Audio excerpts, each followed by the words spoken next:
Даналық. Бірде қыстауыма қой жайдың деп, қойымды қуған жерлес ағаммен төбелесіп қалдым. Жас едім, бар жоқ 21-де ғанамын. Ол кісі менен 10 жас үлкен еді. Сонымен ен далада кездескен екі жігіт алған бетімізден қайтпадық. Үлкен едім деп олағалық көрсетпеді. Кіші едім ғой деп мен інілік ізет етпедім. Ауыздықпен алысқан арғымақтар үстінен сілтескен алты қырлы дырау қамшы оған да тиді, маған да тиді. Біз білмейтін бұрынғы заманнан бері ауыл аралас, қой қоралас болып келген екі ауылдың екі жігіті осылайша болымсыз істем болып екі жаққа қарадық.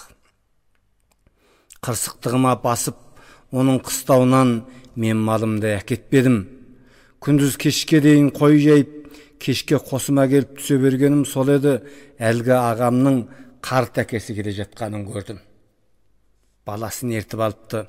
Таңертең ашу үстінде болып өткен жағдай көз алдымнан қайта бір өтті. Жасы 70-тен де ары кеткен, әппақ сақалы кеудесін жапқан қарт атаның сұсынан қатты қорықтым. Әке көрген ұлмын ғой, жүгіріп барып, аттан түсіріп, қолтығынан алып, қосқа кіргіздім. Бетіне тіке қарай алмай, жер шұқып отырған мені байқаған қария отырған орнынан ұмтылеп келіп, маңдайымнан иіскеді. Қара қосқа ала келген дәні де бар екен. Еті, қымызы бар, дастарқанын жайып, алдыма қойдырды баласына. Сосын екемізді қатар отырғызып, біраз отырып барып, ертеде екі жігіт жерге таласып, жөнге келсе алмай, биден асып, төреге дейін барыпты. Төре, ал, неге жанжалдасып жүрсіңдер, жігіттер, десе, аналар жарыса сөйлеп, ол менің жерім, жоқ төреке, ол менің жерім, деген жауапты қатар айтады. Осы жауапты естіген төре сәл ойланғандай тұрып, жарайды. Оның айғағы сол жердің өзі ғой. Мен барып, сол жерден кімнің жер екенін сұрап келейін, дейді де далаға шығып кетіп, аз айланып оралған ол. Мен сұрадым жігіттер, дейді. Оны естіген жігіттер тағы да жарыса сөйлеп, айтыңыз төре, ол жер кімнің мүлкімін, дейді. Десе төре, жер мен ол екеуінің мүлкі емеспін. Ол екеуі менің мүлкім. Себебі ол екеуі тумай тұрғанда мен бар болатынмын. Ертең ол екеуі жоғалғанда да мен бар боламын, дейді, деген екен. Сол төре шын айтқан. Осы өлкөде көп жыл өмір сүрдім. Мен жас едім, талай-талай аузы дуалы, ат атақ, бет-беделінен ат үркетін абыз қариялар болды. Бүгін солардың бәрі жоқ. Білесіңдер ме, қайда солар? Мына жердің астында. Ертең мен де жоғалам, мен де кірем осы жердің астына. Уақыты болғанда сендер де кіресіңдер осы жердің астына. Адамдардың бәрі кетеді, ал жер қалады, деді екеумізге тесіле қарап.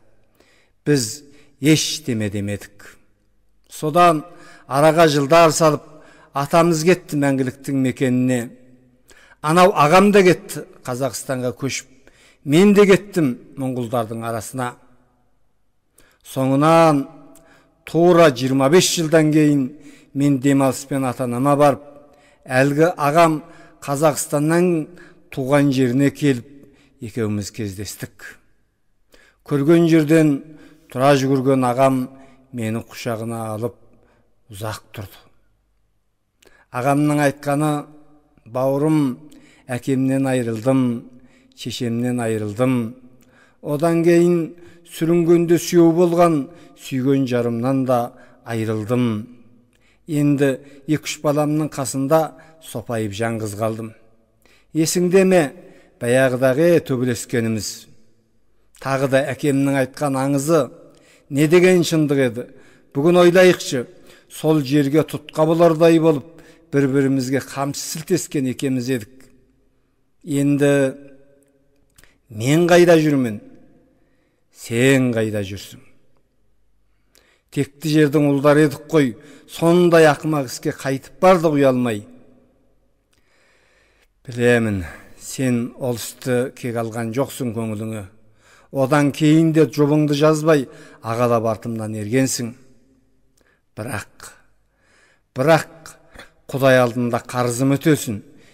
Кешірші ағаңды, деп маңдайымнан искегенде, бетіме көзінің ыстық жасы тамып кетті. Ен далада екеуміз ғана кезігіп, қамшы сілтескеніміз секілді, ен далада екеуміз ғана үнсіз отырып, ұзақ жыластық. Шын мәнінде болымсыз істен болып, бірін-бірі қамшымен салып кету деген ауыл жігіттерінің арасында болып тұратын іс қой. Бірақ ертеңінде ұмытып кететінбіз. Мен де сөйттім. Ал сол ағам неге көп жыл бойы ұмыта алмады екен? Ежелгі қазақ сөзінде аға бауыр, эне тас деген сөз бар еді. Сол бауырдай жұмсақтығы әлсін әлі арын оятып, өзін өзі кінәлі санады мекен? Әлде мен білмейтін даналық деген осы ма? Шіркін-ай, біз қашан дана боламыз деші. Әңгімені жазып, оқыған Байыт Қабанұлы.